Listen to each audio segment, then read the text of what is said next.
I know the feeling. You look at two watches, they more or less look exactly the same. Then you look at the prices, and they are worlds apart. How can this be? Well, it's most likely down to the movement. Yes, the small mechanism found within the watch takes up most of the cost usually. So a watch housing a luxury movement will naturally cost more than one with a very basic one.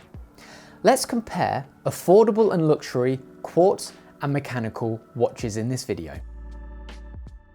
A general rule of thumb is that mechanical movements are much more expensive than quartz, as they're more complex, and luxury movements will be made to a much higher standard and offer more features than its affordable counterparts.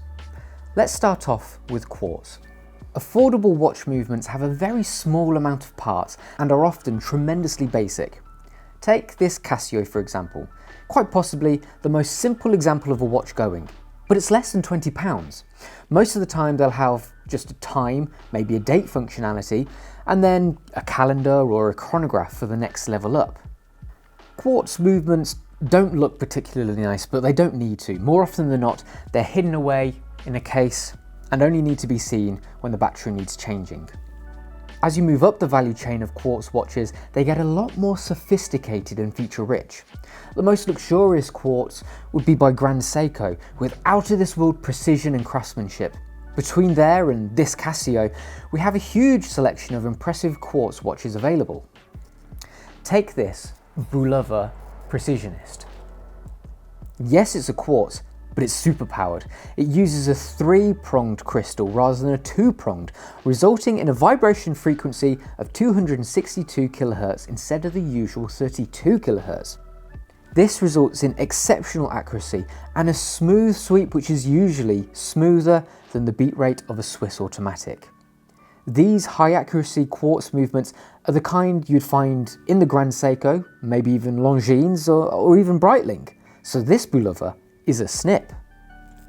There are other special quartz movements too, such as solar powered and radio controlled setting. Moving on to mechanical movements, this is where the difference is much more telling. For our affordable option, we have this Locksley London with an open heart. What a beautiful watch this is for the price. Seriously, it's very difficult to fault it.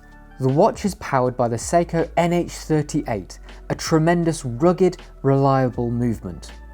But of course, with a cheap movement, there's a limit to the labour spent on it. The specs are the most basic they can be, and the finishing is industrial, shall we say. In terms of complications, it's very difficult to go beyond the standard time and date and still maintain an affordable price, purely because of how complex mechanical movements are. If we then compare the Seiko movement, found in this Locksley London, to this Roma competent skeleton, you'll notice how much better finished it is. It's exquisite.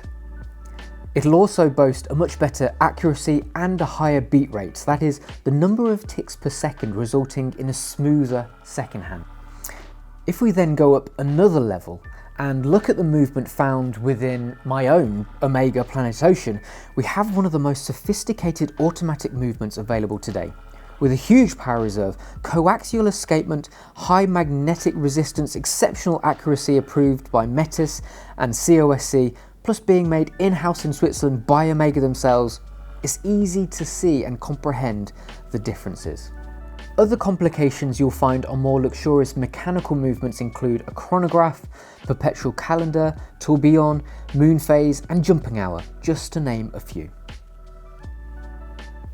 Now that we've had a chance to properly dig into the different types of movements, the basic answer to what is the difference between affordable and luxury quartz and mechanical movements is simply the complexity and quality of them. Thanks so much for watching. Please drop a comment below on what you think is the key difference between affordable and luxury watch movements and if I've missed anything.